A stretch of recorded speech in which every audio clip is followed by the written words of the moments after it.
What is going on, you guys? Welcome back to First Person Reviewer. It's your boy John, and today's video is the review of the latest Marvel Disney Plus series, Falcon and the Winter Soldier. Unfortunately, there were some delays and I couldn't end up wrapping up my top 10 movie monsters video in time to start editing and putting out today's video, along with the Mortal Kombat review that's coming out soon.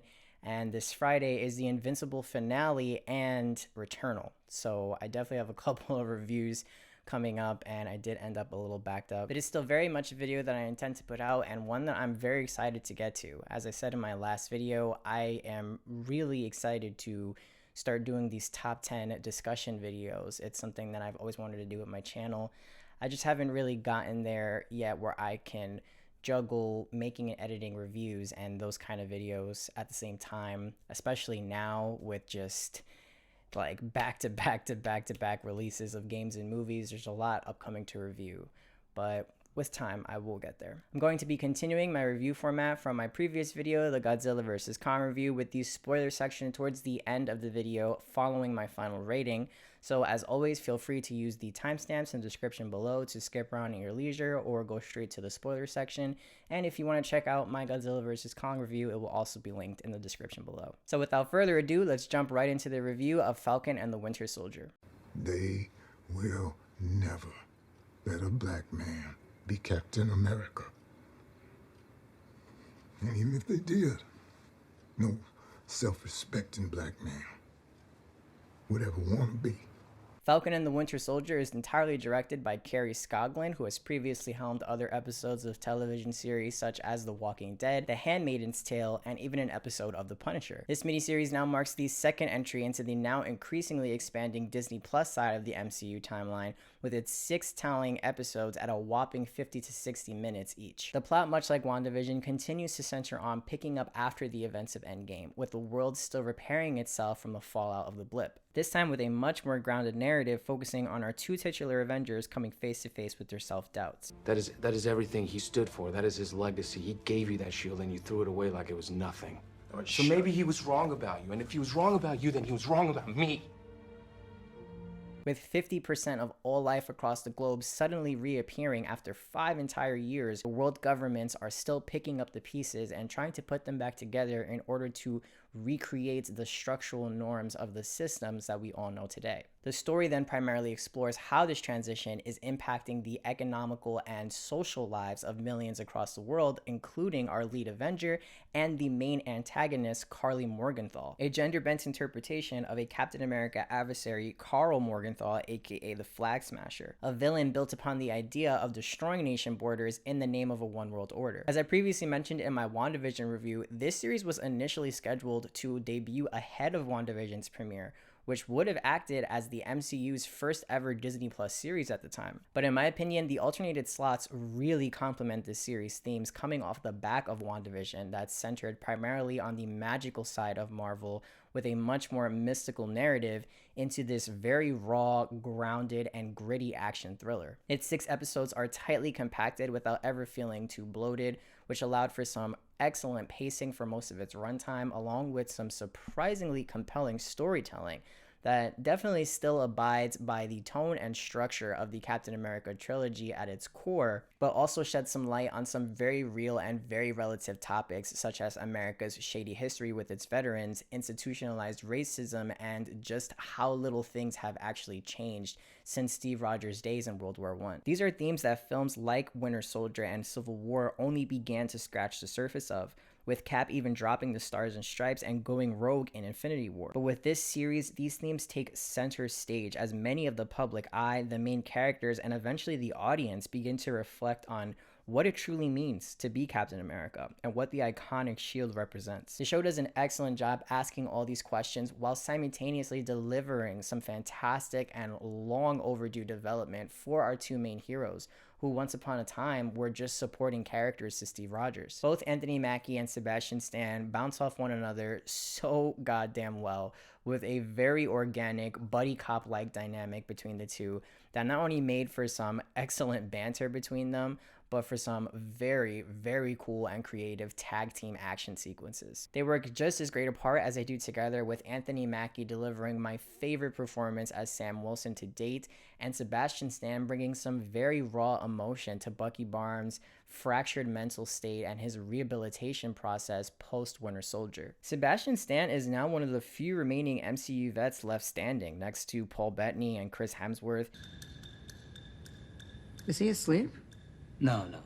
I'm pretty sure he's dead. His character has really grown into something that I just did not expect back in 2014 when he reprised the role for Winter Soldier. And this show actually left me excited to see where his character goes moving forward, when I walked in expecting him to take more of a supporting role to the Falcon. Humor, as always, is traditionally a staple within the MCU's formula, but comedic relief really rarely reared its head throughout this entire series, which really allowed for the harsh truths of its themes to take center stage rather than trying to make us laugh. But when they actually do crack jokes, the comedy is much more subtle than that of Avengers or Guardians or even WandaVision, and it actually feels like the relief it is supposed to be rather than forced humor.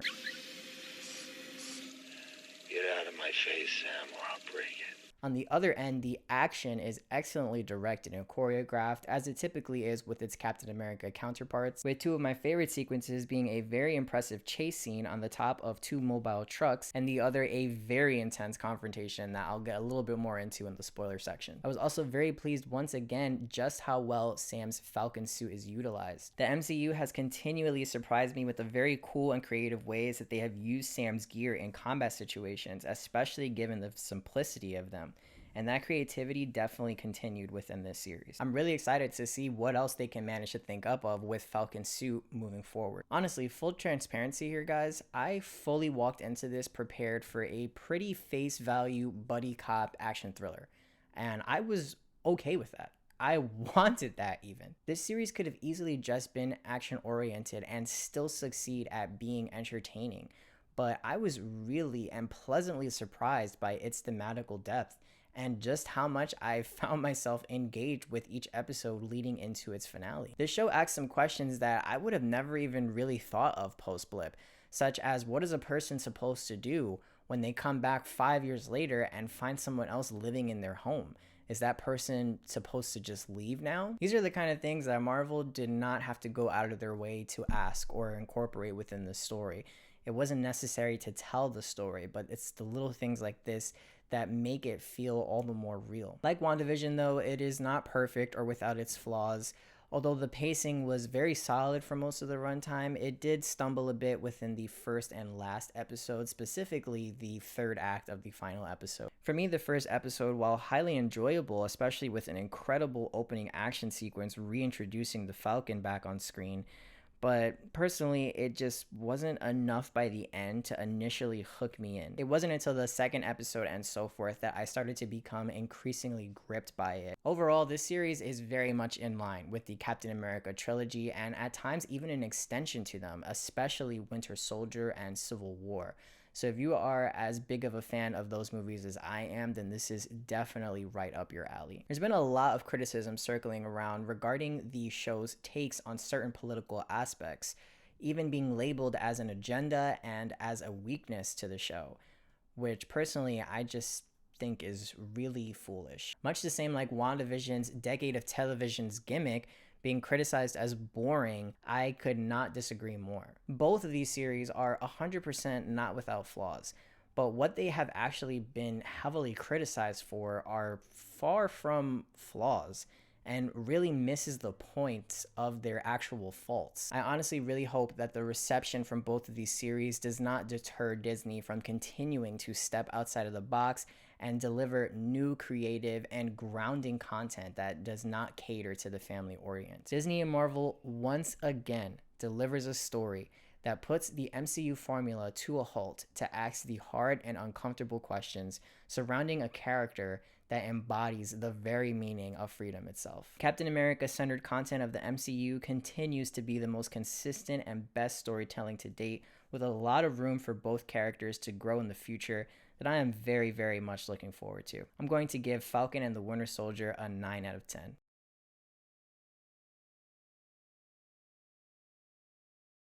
Welcome back to the spoiler section for Falcon and the Winter Soldier.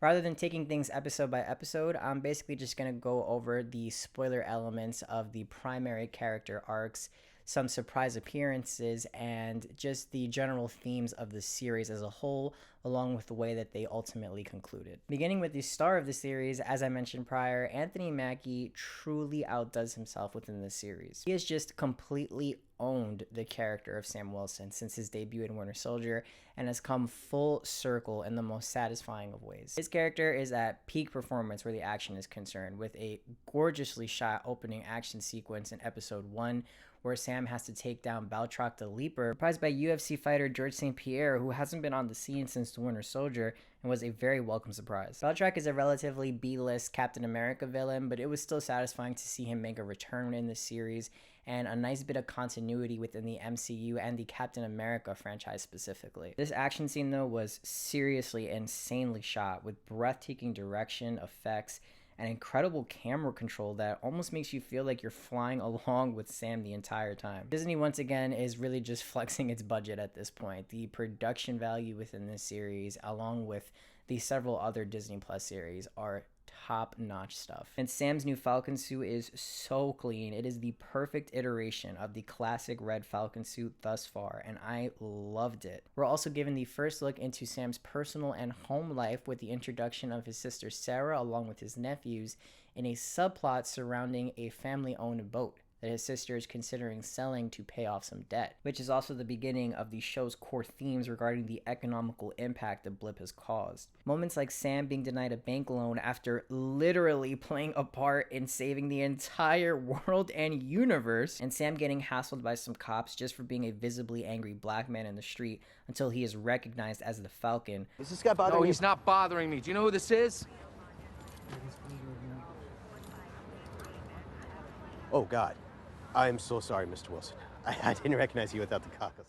Are just some of these several brilliant ways that this show shedded light on some very real-world issues, and it was all crafted in a way that simultaneously catalyzed his eventual character growth into Captain America. At first, it is a little flustering as to why Sam initially passes down the shield, especially when in Endgame he seemed very honored by it and told Steve that he would do his best to earn it.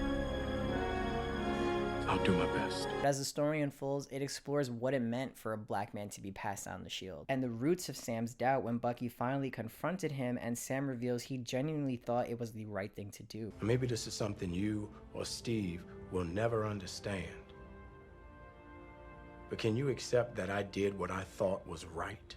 This is further hammered down when Isaiah Bradley is introduced in the series, revealing he was the first true successful super soldier, but was treated as a guinea pig, locked in prison and buried under America's history while Steve got all the commandments and was immortalized. This was such a pivotal moment and realization to Sam's character and to the story, and it was executed so brilliantly. It's very easy to forget just how easy it could have been for the writers and Marvel and Disney especially to just hand Sam the shield and to just say, okay, you're Captain America now, to tell the audience that this is your Captain America now.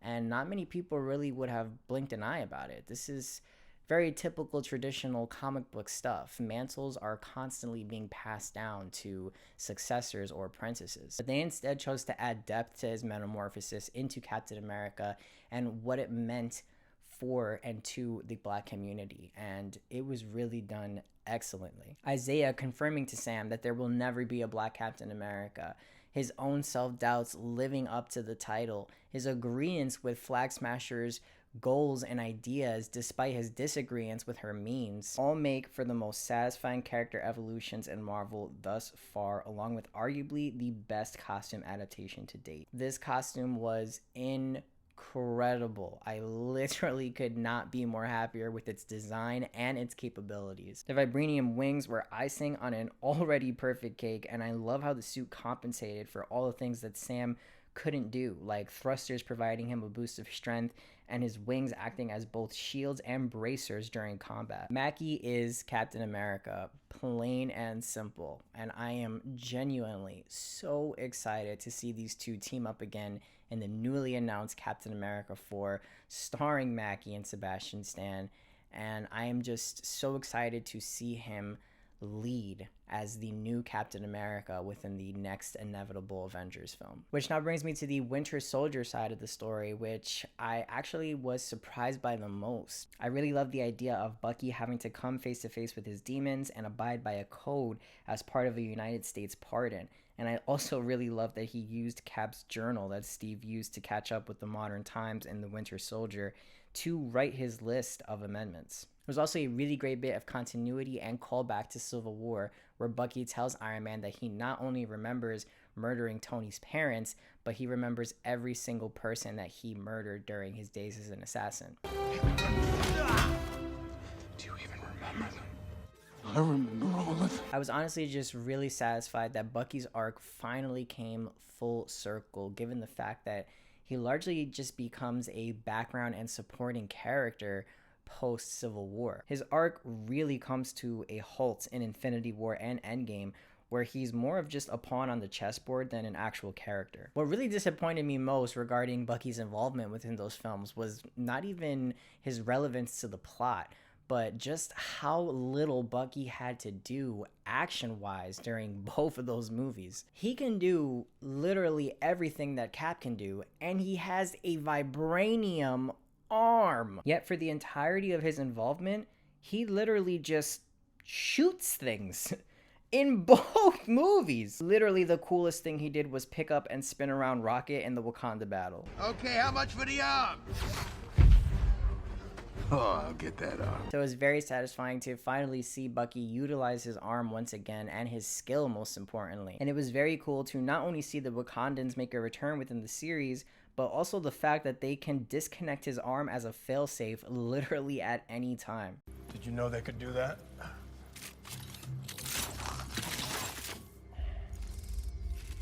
No.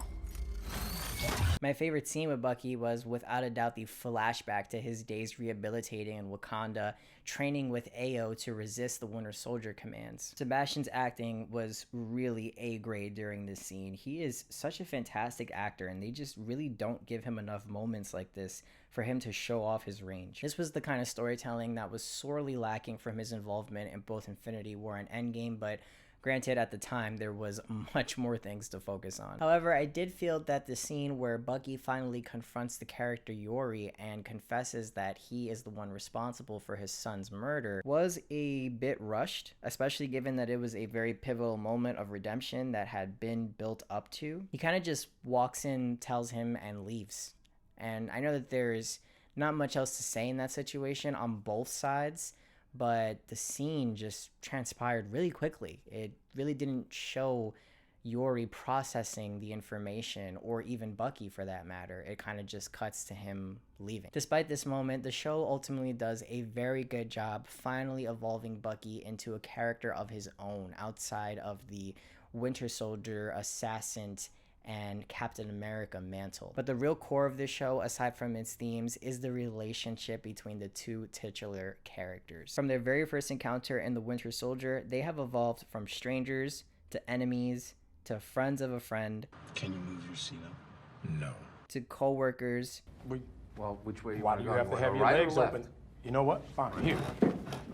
You happy Whoa. now? All right. Right. Yeah. Good. We're locked That's in fine. now. It's a little close. It's very close. That's what you wanted, right? Guys, To teammates, and finally to friends. It's honestly now probably one of my favorite dynamics within the MCU, and one that I really wasn't expecting to enjoy as much as I did. Now let's get to our antagonists of the series, and there is actually quite a few with some surprise appearances, starting with probably the most controversial, John Walker, the US agent. While Walker admittingly was a character that was very easy to hate, with a very colossal pair of shoes to fill and a very unorthodox way of filling them, he was still a character that I did manage to empathize with. This man quite literally had the weight of the world on his shoulders.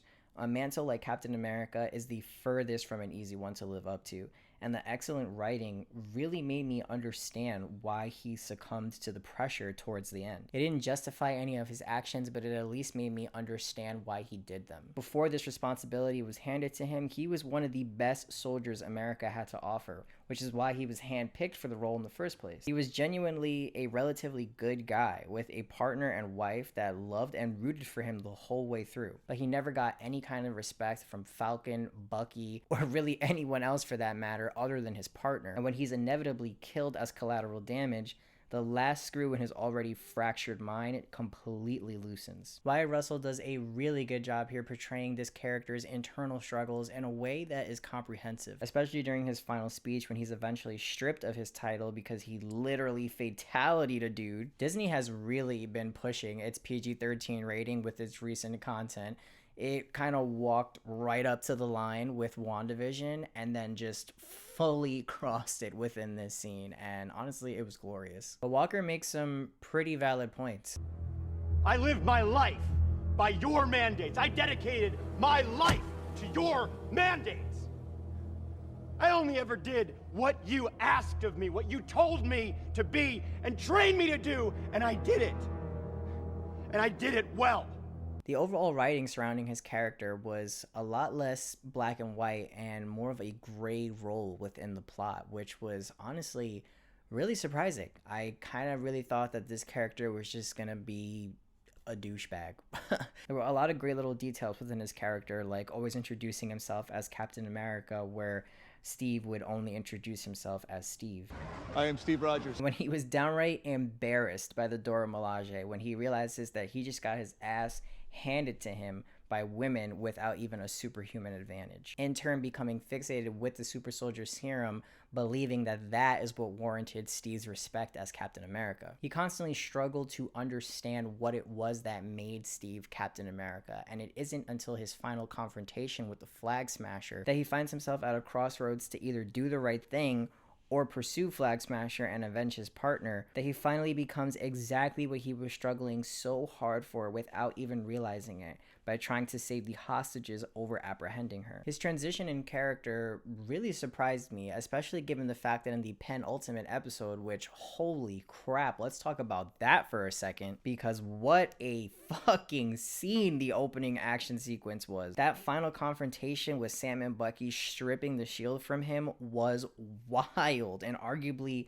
the best action scene that the series had to offer other than the first. When Sam and Bucky broke Walker's arm to quite literally disarm him, I was cringing. It was a wildly intense brawl that was unexpected and very satisfying. But after this altercation, I was really expecting Walker to kind of just outright lose it and lose all sense of clarity and reason, especially that he also tried to fatality Sam during the fight. But in the end, he ultimately makes the right decision, which leaves a lot of room for his character moving forward, a route that I was not expecting them to take with him, especially now that he has his US agent costume and mantle provided by a very big guest appearance of Madam Hydra, played by Julia Dreyfus. It's a little unclear exactly what her involvement means for the series and the MCU moving forward, especially given the fact that she did make an appearance in the ABC's Agents of S.H.I.E.L.D. television show, but under some different circumstances. And it is also unclear where Agents of S.H.I.E.L.D. stands within the canon,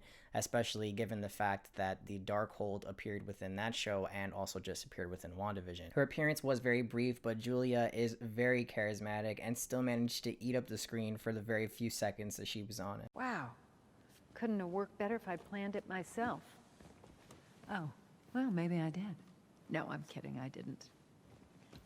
Or did I? With the upcoming Captain America 4, I am very curious to see what her role will play within that film and the MCU as a whole, and what the return of Hydra will mean after a very long hiatus since it last had any kind of major role to play in the MCU. As great as an antagonist as Walker was to Bucky and Sam, and it is kind of hard to call him an antagonist at times, there is no doubt that the absolute scene stealer of this series was Baron Zemo. Daniel Brühl is just brilliant as this character. I mean, seriously, Zemo continues to be one of Marvel's best villains to date. When we first saw Zemo in Civil War, he was very cold and calculating, largely driven by vengeance, with the death of his family from the fallout of Sokovia weighing on his shoulders. It's what, in my opinion, made Zemo one of the best Marvel villains to date, but with so many years now passed, we finally get to see a much more charismatic Zemo, which was honestly a really unexpected delight. He steals every scene that he is in, and his dialogue is so sharp and complemented by Daniel's acting. When I walked into the show, I didn't know that his character was going to be a part of it, but I really was not expecting them to take this approach with his character, and it was very welcome. He has such a great dynamic with Sam and Bucky the whole way through as this third wheel that they have to play nice with for the sake of the mission, and he's constantly taunting them for it with some really great dialogue between the three. I told him about Trouble Man. He wrote it in that book. You hear it? What'd you think? I like 40s music, so... You didn't like it? I liked it. It is a masterpiece, James. Complete, comprehensive. My only disappointment is that we finally get to see him wear the classic purple mask, and it looks so fucking good with the collared coat. Everything about it came together so great. But not only was it just for one episode, but only one scene within that one episode. And there really isn't any kind of in-world context as to why he even has the mask in the first place. I, as a comic book fan, already knew why he was wearing the mask, and I already knew that it was a part of his classic costume, but as a casual viewer or a newcomer to this series in Marvel, it really is kind of just this thing that happens. He kind of just has it, and he just puts it on and then never wears it or even mentions it again, and it doesn't really hold any symbolism. It's kind of just this purple mask that exists that he just wore. However, I was really satisfied how his character arc and involvement within the series came to a close with his final confrontation with Bucky at the Sokovin Memorial, where he is surrendered to the Wakandans, and I also really like that they sent him back to the Raft from Civil War. I would really love to see the Raft become a constant within the MCU, as it just becomes gradually filled more and more with the Marvel's Rogues Gallery with each and every series or film. It would be so fucking cool. Like, the potential there is just sitting there to be taken advantage of. And there could be a scene in a future film where an Avenger is visiting the Raft to maybe get some exposition from a villain, and they're just walking down a hallway or a corridor that is cell after cell after cell of villains from the series and movies, Spider-Man villains, maybe even X-Men villains, especially with the appearance and latest reveal of Madripoor within this series, a city of crime that is heavily tied with X-Men characters, especially that of Wolverine. Speaking of Madripoor, it's there that Sharon Carter is reintroduced after becoming wanted by the nation for aiding Cap and Falcon during Civil War. Not only has she been under the radar in Madripoor this whole time, but it was revealed at the finale that she is the big power broker that Flag Smasher and Baltrock the Leaper have been reporting to. While this plot point does feel a little bit out of the blue, and really her whole character does. I mean, it is a full 360 from the last time that we saw Sharon in Civil War. It was easily explainable to myself by the fact that it has been 7 whole years since that point in Civil War. Along with the events of the blip, she could have easily used it as an opportunity to fake her disappearance. After all, Scott Lang was listed as one of the Vanished, but was actually just stuck in a pocket dimension. I also really did love the reappearance of the very sick, like, hologram identity mask technology thing that they have that Black Widow used in Winter Soldier. It is so fucking cool. Like, I really don't know why they did not use that again in any other film other than that. Maybe it was just to avoid the series becoming too Mission Impossible-ish. Either way, I really welcome this change. In my opinion, it made Sharon an interesting character. It gave her more depth, and it made her more than just Peggy's niece or her successor or the next Agent Carter. It made her something different that I'm really interested to see where they go with this. Especially with the aftercredit from the finale pardoning her and reinstating her, giving her access to the government's secrets and technology. I do, however, have a theory about Sharon, and it is just a theory, but it could be a potential spoiler if it does end up being true. So if you don't want to hear that, you can mute the video, and after the black fades, the spoiler will be over. So that's going to be right now. I think that Sharon could potentially be a Skrull setting up the upcoming Secret Invasion series, which could also explain her sudden change in behavior and her interest in government secrets. Lastly, we have Carly Morgenthau, which is essentially the main antagonist to the series, played by Erin Kellyman, who gives an excellent performance. She's a very talented actress, and I largely sympathize with her cause for most of the runtime, especially the earlier half of the series. Many of what she said and was fighting for was very, very true, but she does begin to lose herself to the cause along the way. The show captures her descent from self-righteous rebel renegade to full-on criminal very well, and it adds a lot of weight to her eventual breakdown during her final brawl with Falcon. As great as Kellyman was, and as much as I really did agree with a lot of her points, she unfortunately did not stand out as much as Zemo or Walker did by the end. I ultimately wasn't as interested with her arc as much as I was with Zemo's or Walker's, and her arc kind of came to a bit of an anticlimactic close. Sharon guns her down in the finale after she becomes a liability to her, and I don't know, it kind of felt a little too neat for me. The third act of the finale, as I mentioned, just suffered from some pacing issues overall, with things becoming a little bit too convenient towards the end, such as the moment with Sharon and Flag Smasher, Walker suddenly joking with Bucky after literally threatening to kill the both of them the previous episode, Walker not being arrested on sight after being stripped from his Captain America mantle for murdering someone, Bucky literally being handed the very phone he used to track down the other Flag Smashers. It's a great app. Madam Hydra conveniently showing up to give Walker his costume by the end, and as I previously mentioned, Buck's reconciliation with Yuri. Despite its pacing blunders, I was much more satisfied with the show's finale as an episode and as a finale to the season, a lot more than I was with WandaVision. It was much more cohesive, with a very incredible and rewarding costume reveal, an excellently written first speech as Captain America from Sand that hits the nail right on the head, and a really powerful and genuinely beautiful moment with Isaiah Bradley after Sam memorializes him in the Captain America exhibit. Ultimately, what I expected to be a pretty face value buddy cop action thriller turned out to be a pretty elaborate and layered character study of a very beloved and iconic character within comic book history that exceeded my expectations a lot. I'm genuinely really excited for Captain America 4, the potential for a season 2 of Falcon and the Winter Soldier, and the two of these characters appearing in future Avengers films with the rest of the ensemble cast. It's gonna be really great. This series put these characters in a very great position within the MCU that I'm very much looking forward to. And I'm very excited to see Joaquin Torres eventually take on the Falcon mantle himself as the MCU's first Latino superhero. If you guys made it this far, once again, thank you so much from the bottom of my heart.